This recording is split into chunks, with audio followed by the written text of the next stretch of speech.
History Zone, where the past comes alive. I didn't walk across America to be remembered. I walked because I had something to prove. People ask me why I did it, why I left my home with nothing but a backpack and a pair of boots, why I chose to walk across an entire continent instead of just walking away. The truth is, I didn't start in California or New York. I started at the lowest point of my life. In the late 1970s, America was tired. Factories were closing, veterans were forgotten, and men like me were expected to stay quiet, stay useful, or stay invisible. I had worked hard, followed the rules, and still ended up feeling like I'd failed. Not just myself, but everyone who believed effort was supposed to mean something. One morning, before the sun rose, I stepped outside and drew a line in the dirt with my boot. I told myself, if this country can break a man, then a man should be able to test himself against the country. So I decided to walk across America. No support team, no sponsors, no shortcuts. Just me and the road. I wasn't trying to be famous. I wasn't trying to raise money. I wasn't even sure I was trying to succeed. What I needed was proof. Proof that endurance still mattered in a nation that seemed to have forgotten it. On day one, my pack weighed over 60 pounds. Inside it were spare socks, a bedroll, canned food, a small American flag, and a notebook where I promised myself I would write the truth, especially when the truth hurt. The first steps were easy. The first miles always are. People waved, cars honked, some laughed, some thought I was crazy. A few pulled over and asked where I was going. Across America, I told them. Most smiled like I'd told a joke. By the third day, my shoulders burned. By the fifth, my feet were blistered raw. I learned quickly that pain doesn't arrive all at once. It sneaks in quietly and settles deep. Nights were the worst. I slept in ditches, behind abandoned buildings, and once under a bridge where the sound of passing trucks felt like thunder rolling through my bones. I learned how cold the ground gets when your body stops moving. I learned how loud silence can be when there's no one to talk to. And still, every morning, I stood up. Some days I walked through heat that felt like it was peeling my skin away. Other days, the wind cut straight through my clothes like a blade. Rain soaked everything, my pack, my food, my spirits. There were moments I wanted to quit before the story even began. But quitting would have meant something worse than failure. It would have meant I was exactly who the world told me I was. Along the way, strangers became anchors. A woman who handed me water without asking my name, a farmer who let me sleep in his barn, a Vietnam veteran who walked beside me for 2 miles without saying a word, and somehow said everything. Every step started to mean something. Each mile wasn't just distance, it was resistance. I wasn't walking to somewhere yet. I was walking away from the idea that ordinary men are disposable. As the road stretched ahead of me, endless and unforgiving, I realized something terrifying and beautiful. America doesn't care if you finish. The road doesn't care if you hurt. The only thing that matters is whether you keep going. And I did, because turning back wasn't an option anymore. I had already crossed the hardest distance of all, the one inside myself. By the second week, the road stopped feeling like an idea and started feeling like a sentence. My body was changing in ways I hadn't expected. My legs hardened, my shoulders ached constantly, and my feet, God, my feet, felt like they were being slowly peeled apart with every step. Blisters stacked on top of blisters. Some nights I didn't bother taking my boots off because putting them back on in the morning hurt worse than sleeping in them. The novelty was gone. People didn't wave as much anymore. Cars passed without slowing. The road stretched ahead of me, mile after mile, like it was daring me to admit I'd made a mistake. That's when the doubts started talking. Who do you think you are? No one asked you to do this. You can still turn back. No one would blame you. I walked through small towns that looked like they'd been forgotten by time itself. Empty storefronts, faded flags hanging motionless in the heat. Men sitting outside diners who watched me pass like I was a ghost or a warning. Sometimes someone would ask why I was doing it. I stopped giving long answers because I said I would, I told them. The road doesn't reward explanations. It only responds to movement. One afternoon, the weather turned without warning. The sky darkened, and rain came down so hard it felt like the earth was trying to wash me away. My clothes clung to my skin. My pack grew heavier with every step.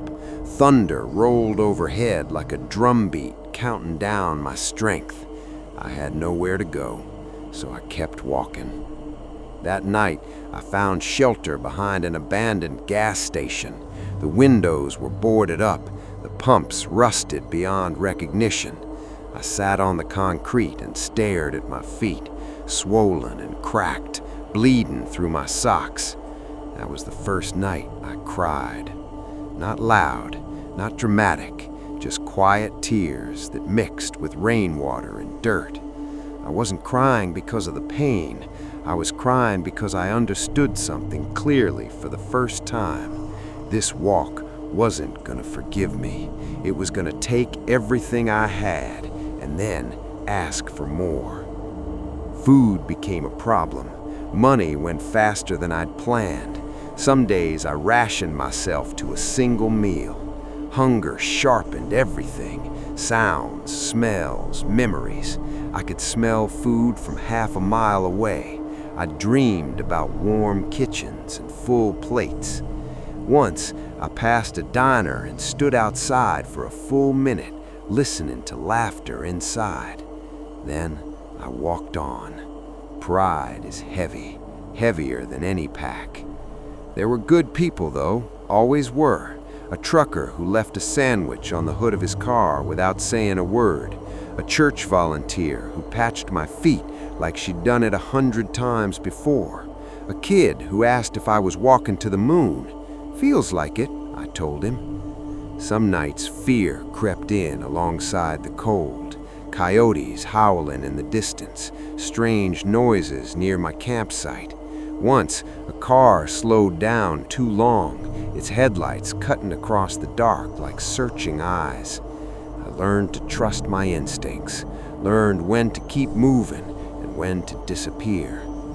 Every day, my world shrank to simple things: water, distance, survival.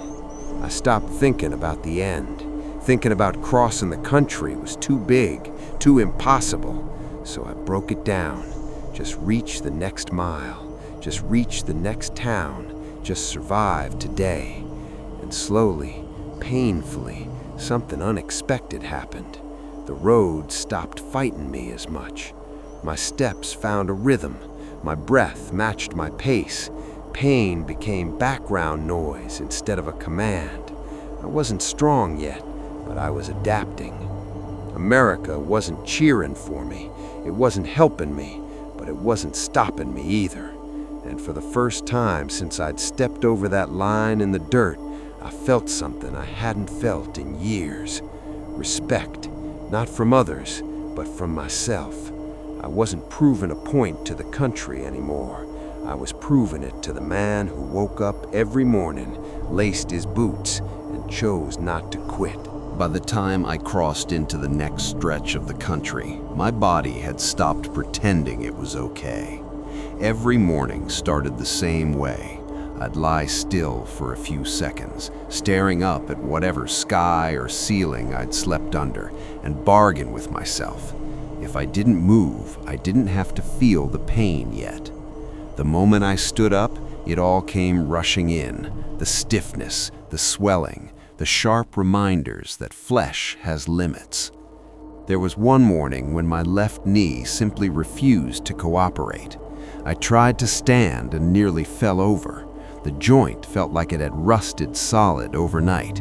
I leaned against a road sign, sweat already forming, and wondered, seriously wondered, if this was where it ended. Not with a dramatic collapse, just a quiet mechanical failure. I rested for an hour, then another, then I stood up again.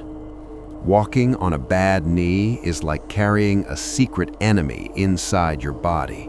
Every step comes with a warning, every mile is a gamble, but stopping felt worse than moving, so I walked, slower, angrier, more aware of every inch of ground beneath me. That was the day the heat turned brutal. The sun pressed down without mercy, bleaching the world into shades of white and brown. My water ran low, faster than planned. I started measuring sips, not miles. One swallow every 10 minutes, tongue dry, lips cracking. I'd never understood thirst before that day. My vision blurred once, just for a second, enough to scare me, enough to remind me how thin the line was between endurance and disaster. I made it to a roadside rest area in the late afternoon and collapsed onto a picnic table. My hands shook as I refilled my bottle from a spigot that tasted like metal and salvation. That's when a state trooper pulled in. He didn't approach at first, just watched me from a distance, leaning against his cruiser. I could tell he was trying to figure me out, whether I was trouble or just broken. Eventually, he walked over. "You all right, son?" he asked. I nodded, didn't trust my voice.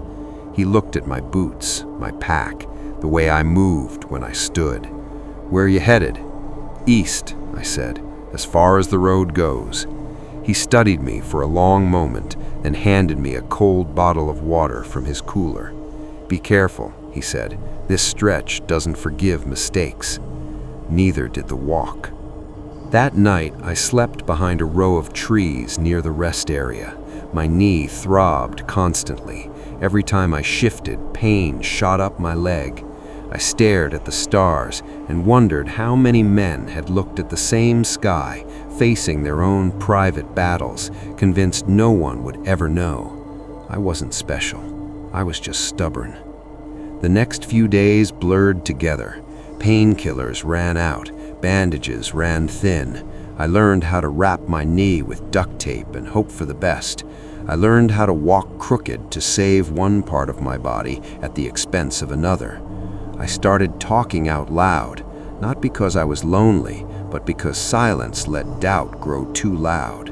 I told myself stories, repeated reasons, made promises I wasn't sure I could keep. Some mornings I walked angry, other days I walked numb, but every night I wrote in my notebook, even when my hands shook. I wrote about the land, the people, the pain, because if I didn't record it, it felt like it would all swallow me whole. One evening, a thunderstorm rolled in fast. I barely had time to rig my poncho before the sky opened up. Lightning flashed close enough to light my bones. I crouched low, heart pounding, wondering if surviving this walk was just a long way of tempting fate. When the storm passed, the air smelled clean and sharp. The world felt newly washed. I stood there, soaked and shaking, and laughed, not because it was funny, but because I was still there, still walking. The road hadn't broken me yet, and somewhere between the pain and the persistence, I realized something that changed everything. This wasn't about proving strength, it was about proving endurance, the quiet, uncelebrated kind that shows up even when no one is watching. And tomorrow, No matter how my body felt, I would step back onto the road, because the will, once tested, doesn't forget what it's capable of. Somewhere in the middle of the country, the land flattened out and the silence got louder. Mountains and coastlines demand your attention. The plains don't. They stretch out endlessly, offering nothing to hide behind and nowhere to escape your thoughts. The horizon feels close enough to touch, yet it never gets any closer. These were the loneliest miles of my life. Days passed when I saw no one, no cars, no houses, just wind moving through tall grass like it was breathing. The road hummed beneath my boots, a steady, hypnotic sound that made it easy to drift inside my own head. That was dangerous.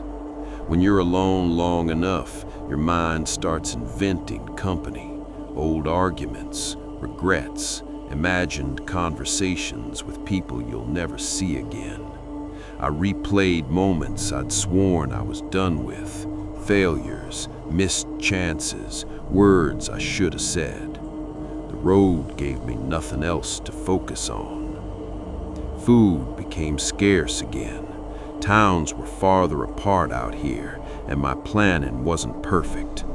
I learned how quickly confidence turns into recklessness. One afternoon, I misjudged a distance and realized too late that the next town was farther than I'd expected. I rationed my food down to almost nothing. Hunger hollowed me out, not just physically, mentally. I started moving slower, thinking slower. My thoughts felt like they were wading through mud. Every mile took longer than the last. At one point, I stopped walking altogether. I stood there, alone on a 2-lane road that disappeared in both directions, and felt something close to panic. The sky was wide and empty, no shade, no sound but the wind. This was how people vanished. Not dramatically, just quietly, one bad decision at a time. I forced myself to breathe, slow, controlled. Panic wastes energy, and I didn't have any to spare. I sat down on the gravel shoulder and waited until my heartbeat slowed. Then I stood up and walked.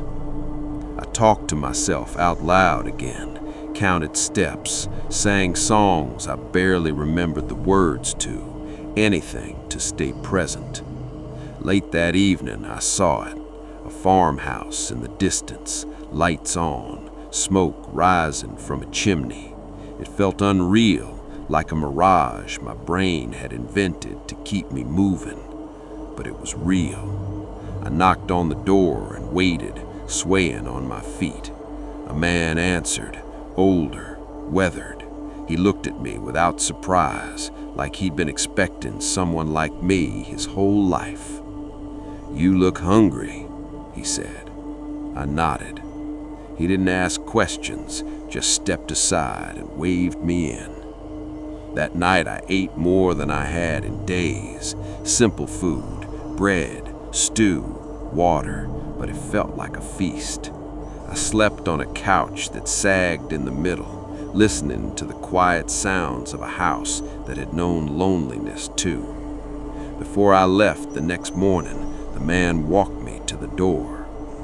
"Road teaches you things," he said, "if you let it." I carried those words with me for miles. The loneliness didn't disappear after that, but it changed. It stopped feeling like an enemy and started feeling like a mirror. Out there, stripped of distraction, I was forced to meet myself honestly, without excuses, without noise. Some men run from that. I had nowhere else to go. As the days went on, I noticed something strange. I was lighter, not just from weight lost, but from things I'd been carrying inside. Expectations, anger, the need to be seen. Out here, none of that mattered. all that mattered was the next step, the next breath, the next sunrise. America felt bigger than ever, and I felt smaller, but not weaker, more grounded, more certain. I wasn't walking to escape my life anymore. I was walking to understand it. And with every lonely mile behind me, the road was shaping me into someone who could finish what he'd started, even if no one was there to witness it. It happened gradually, so slowly that at first I didn't trust it. One morning, a car slowed down beside me, then another. Someone honked and waved instead of staring. A woman rolled down her window and asked if I was that guy, the one walking across the country. I didn't know how to answer. I hadn't planned on being noticed. I wasn't carrying signs or giving speeches, but word travels in small towns, and stories move faster than people do. Someone had written about me. Someone had talked. And suddenly I wasn't just a man on the road anymore. I was a question. Why would anyone do that? The attention felt strange, heavy, like another pack I hadn't trained for. Some days it helped. Strangers offered food, rides I refused, places to sleep I cautiously accepted. Other days it felt like pressure, like I had to live up to something I'd never promised. Kids asked if I was famous. No, I told them, just stubborn. Not everyone approved.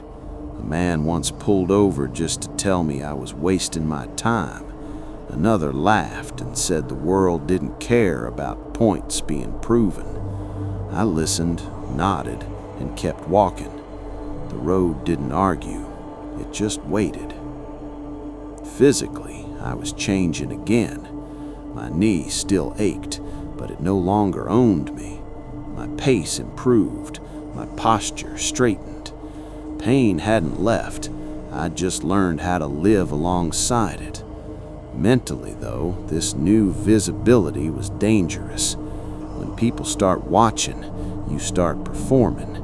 I caught myself pushing harder on bad days just to avoid disappointing strangers I'd never meet again.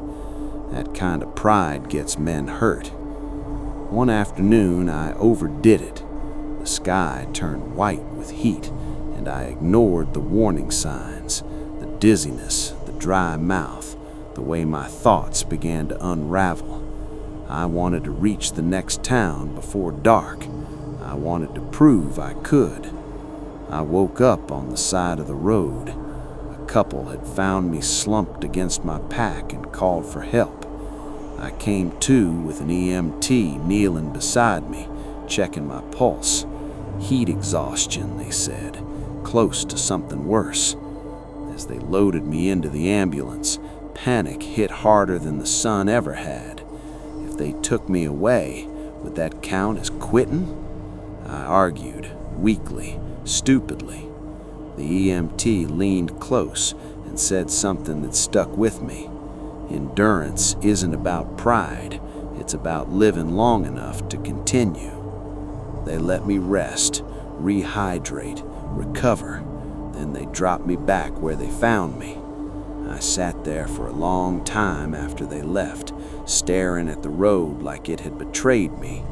But the truth was simpler. I'd betrayed the rules I'd learned the hard way.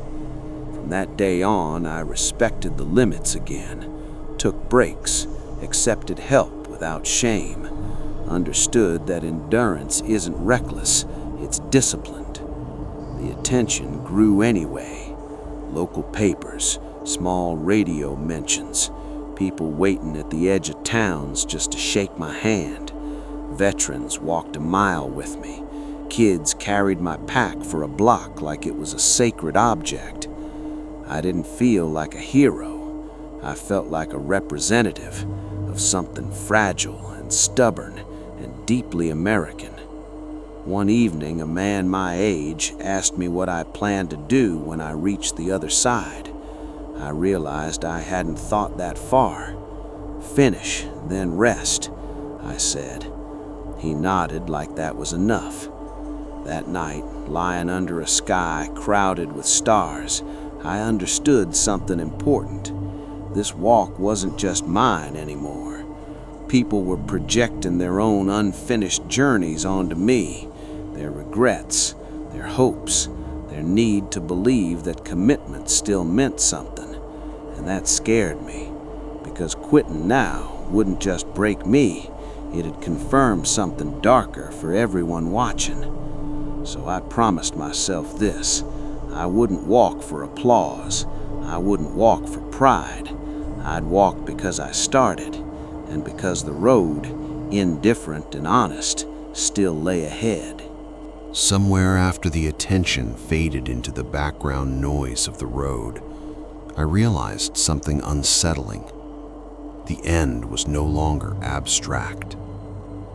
For weeks, the finish line had been a concept, a distant idea too large to fully imagine.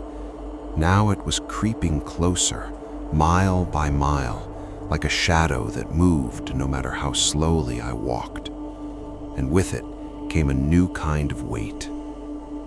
Physically, I was in the best shape of my life. My stride was efficient, my breathing steady. The road that once punished me now felt familiar. But mentally, I was carrying more than ever. When you're chasing survival, everything is simple. Eat, walk, rest, repeat. When survival is no longer the question, the mind starts asking harder things. What happens when this is over? Who are you without the road? What if the point you're proving disappears the moment you stop walking? Those questions followed me like ghosts. I passed through towns where people clapped, others where no one noticed at all. Both reactions felt strangely hollow. Applause fades, indifference lingers.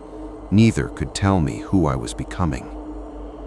One afternoon, a man in a pickup drove alongside me for a few yards. "Almost there?" he asked. I nodded. He smiled. "Careful, endings can be harder than beginnings." He drove off before I could ask what he meant. The weather shifted as I moved east. Humidity wrapped around me like a wet blanket.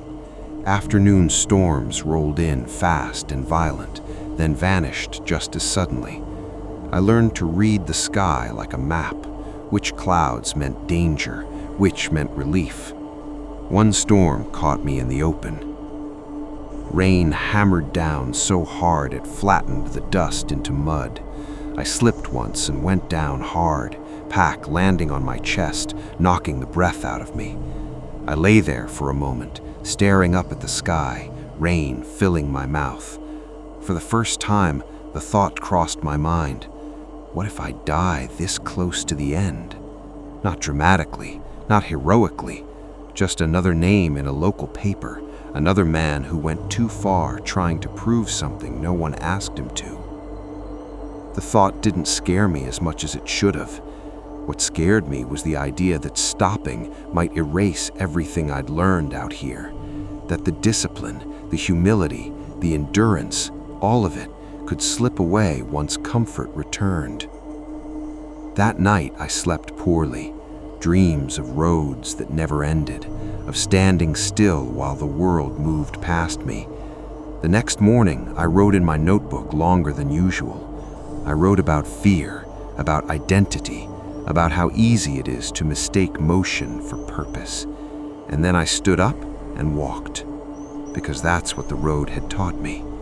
You don't solve everything at once. You move forward anyway.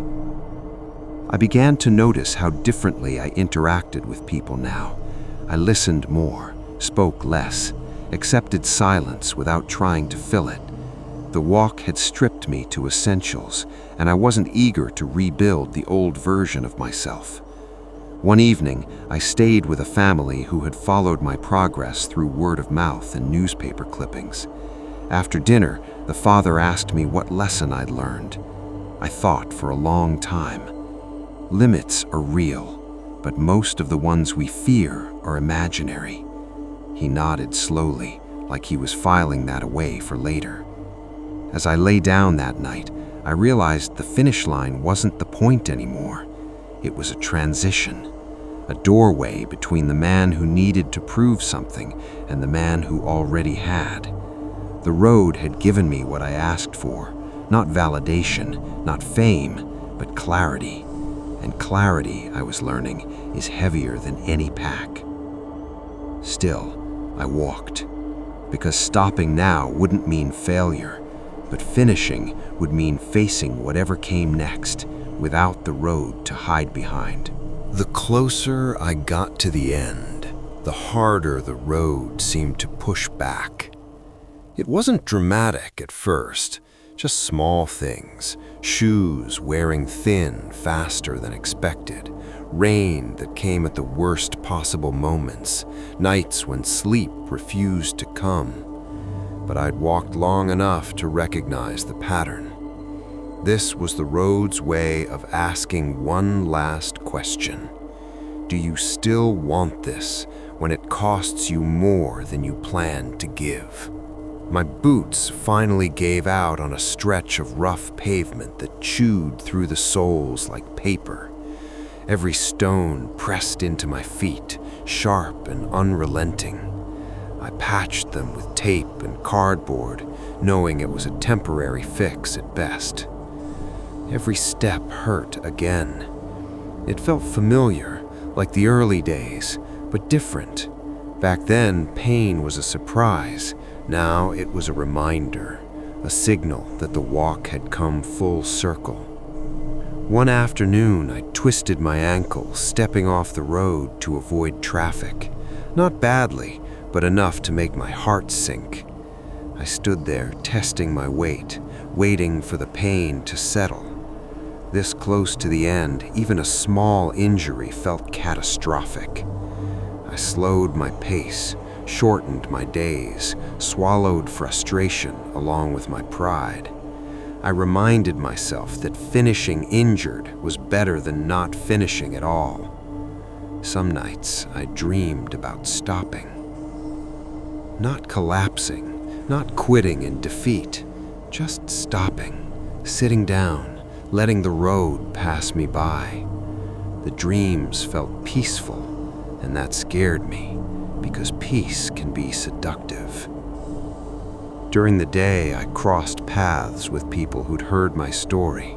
Some wanted photos, others wanted proof. A few wanted to argue about what it all meant. I had fewer answers now than when I started. The point I'd come to prove had changed shape so many times, I wasn't sure it had a single name anymore. Maybe that was the truth of it, that the journey mattered more than whatever banner I'd been marching under. One evening, I walked through a stretch of road that followed a river. The water moved fast, indifferent, unstoppable. I stood there for a long time watching it, realizing how much it reminded me of the walk itself. Movement doesn't ask permission, it just continues. That night, camped nearby, I felt something I hadn't felt in weeks. Fear. Not of failure, not of pain, of ending. Because endings force you to decide what stays with you and what gets left behind. And I wasn't sure yet how to carry this experience back into a world that didn't slow down for reflection. The next day tested me. A sudden cold snap rolled in, sharp and unexpected. Wind cut through my clothes. Rain followed, cold and relentless. My patched boots soaked through within minutes. Hypothermia isn't dramatic, it creeps. I noticed my hands shaking, my thoughts slowing.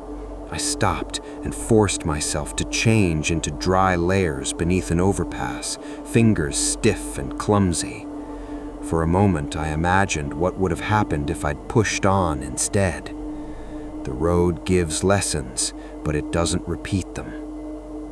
When the weather finally cleared, I stepped back out into the open, feeling older, wiser, and strangely grateful. grateful for the struggle, grateful for the reminder that survival isn't about toughness alone, it's about attention. Attention to your body, to your surroundings, to the moment you're standing in. As the miles ticked down, I stopped counting days, stopped measuring progress in distance. Every step felt ceremonial now, not in a grand way, but in a quiet, personal one. This wasn't about conquering America. It was about walking honestly across it. And when the final challenge came, when my body and mind both whispered enough, I answered the only way I knew how. I took another step. I thought the final miles would feel lighter. I was wrong. The closer I got to the end, the louder everything became. The memories, the doubts, the questions I'd managed to outrun for months. Without the distance left to distract me, my mind had space to echo. Every step felt heavier than the last. People started asking the same question more often now. How does it feel to be almost done?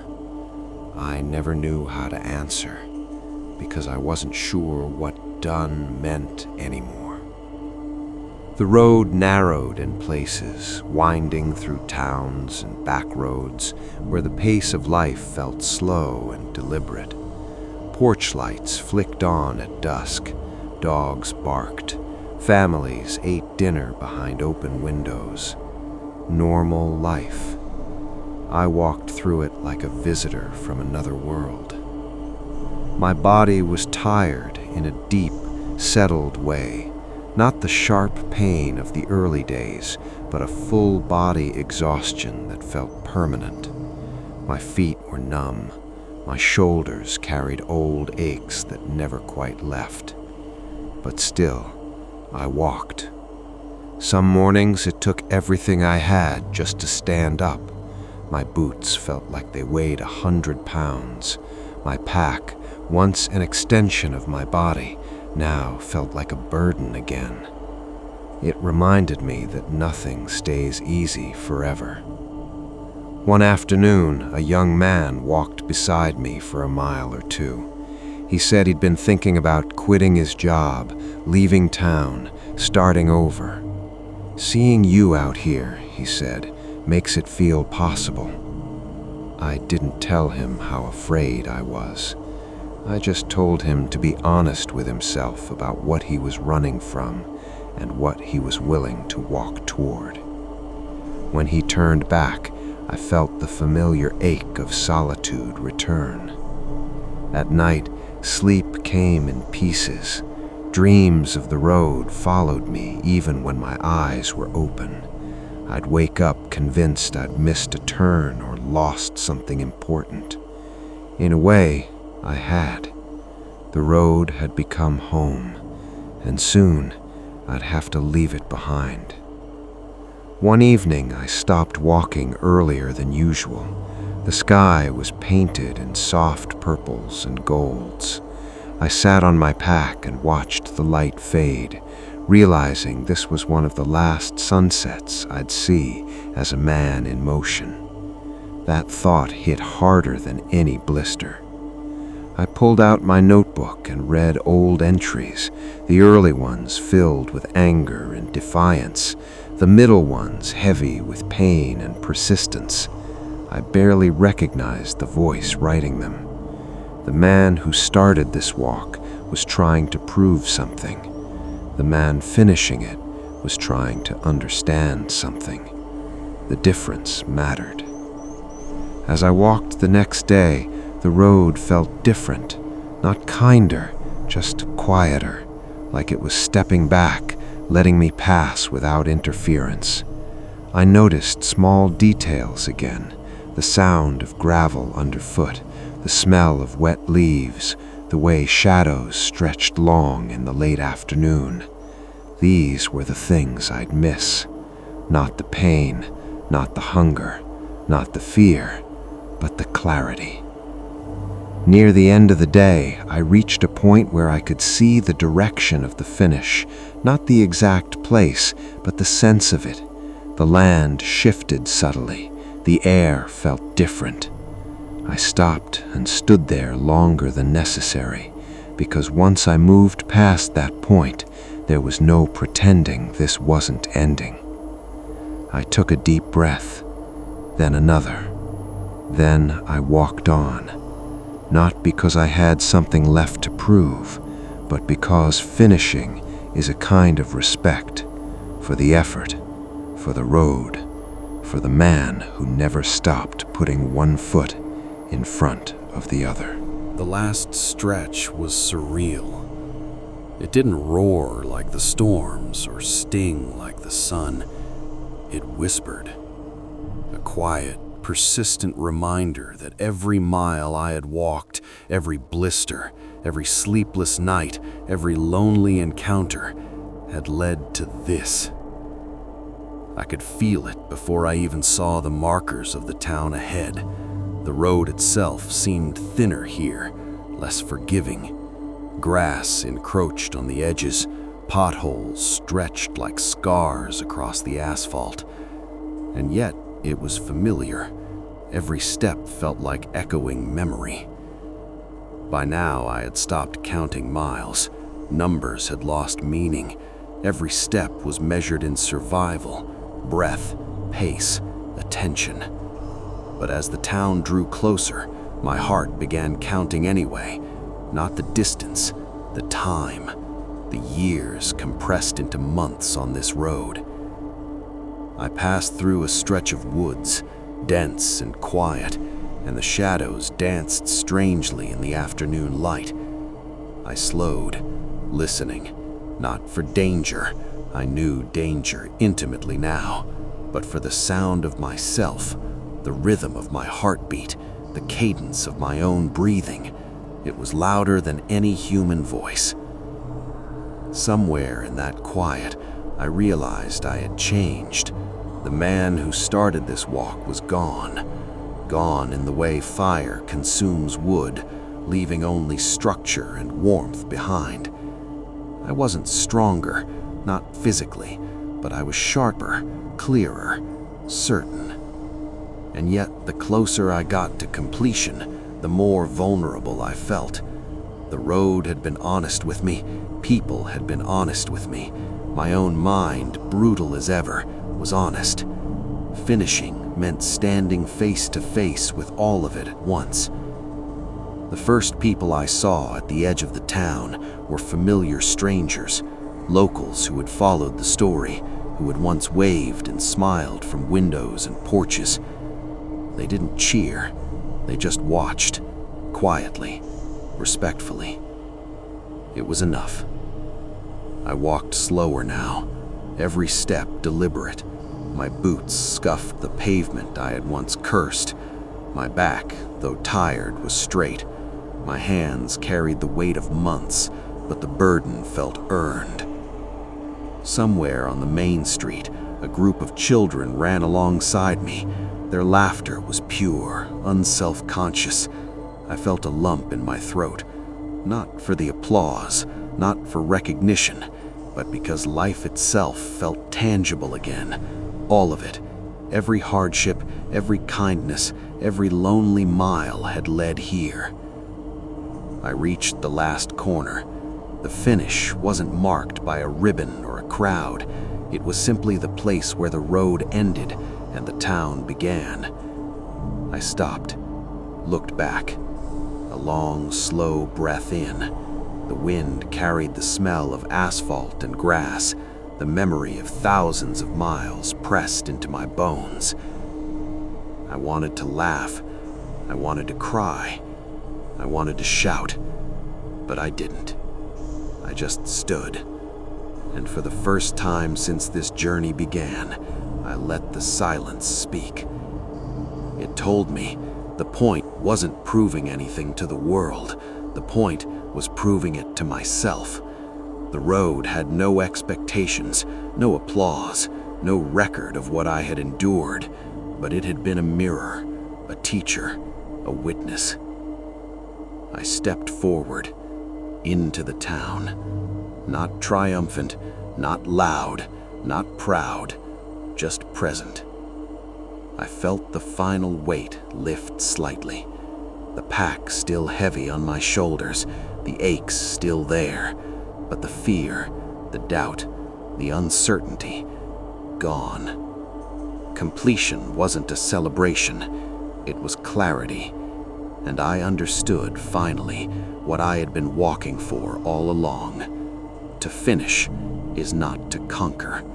To finish is to survive yourself. And I had. I stood at the edge of the town, boots caked with miles, pack heavy, hands trembling not from pain, but from the culmination of everything I had endured. It was quiet, not the silence of the plains or the haunting quiet of the nights I had slept alone. This was a different quiet, the quiet of resolution, of a chapter closing. The road behind me stretched endlessly, even though I had walked it all. Every ridge, every dip, every dusty highway I had conquered was now memory. I remembered the heat, the storms, the wind that cut through my clothes, and the nights that tested my resolve more than any storm could. I thought of the people I'd met along the way, the stranger who handed me a sandwich when I had nothing, the woman who patched my blisters without question, the man who warned me about the final miles and whose words stayed with me through every challenge. They had been guides in a world that demanded I survive on my own. But ultimately, the journey was mine, and it had changed me in ways I wasn't fully ready to name. The first step off the edge of that highway and into the town felt heavier than any mile I had walked. I had carried myself forward for months, not knowing why, not fully understanding the point. And now, standing at the threshold, I realized the truth. The point was never to cross America. The point was to cross myself, to confront my own limitations, to endure when the world offered no witness, to prove to the man in the mirror that he could finish what he started, no matter the cost. The town was simple, a cluster of homes, a main street with shops that smelled faintly of baked bread, and the faces of people who had heard of me but never truly known me. And yet somehow their quiet acknowledgement felt like recognition enough. Not applause, not headlines, just shared humanity. I removed my pack, set it down slowly, ceremoniously. The weight had been both literal and metaphorical. Now, part of that weight belonged to the road, to the sky, to the miles I had walked alone. I walked the streets slowly, not because I needed rest, I did, but because I needed to remember, to mark the transition from man in motion to man at peace. At the edge of the town square, I sat on a low wall and looked back toward the road that had carried me across the country. I traced the invisible line from horizon to horizon. I imagined the places I had slept, the streams I had drank from, the faces that had passed like fleeting shadows. Every step told a story, every mile had a memory. And then I smiled, because survival isn't about glory, it's about presence. It's about showing up step after step when no one is watching and nothing guarantees you'll reach the end. I thought about the lessons I had learned, patience, humility, endurance, and the quiet dignity of persistence. I had discovered that the world doesn't bend to effort, but a man can bend himself to meet the world on his terms. The road had given me more than I could carry, and yet, as I stood up, I realized the greatest gift wasn't the distance traveled, or the stories collected, or even the attention garnered along the way. The greatest gift was knowing that I could finish, that I could endure, that I could walk through life, literally and figuratively, with intention and honesty. I didn't walk into town as a hero. I walked in as a man who had faced the road, faced himself, and emerged intact, stronger, wiser, and infinitely quieter. And when I finally set my boots on the town square's pavement and looked around at faces I might never meet again, I felt a profound peace, not because the journey was over, not because the miles no longer lay ahead, but because the journey, the real journey, had always been inside me. America had not broken me, it had tested me. The road had not been cruel, it had been honest, and I had honored it, step by step, mile by mile, until the end.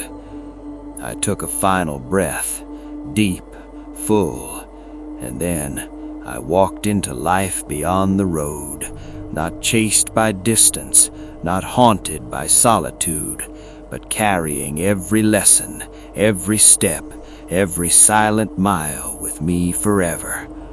The walk was over, but the man it created would never stop moving.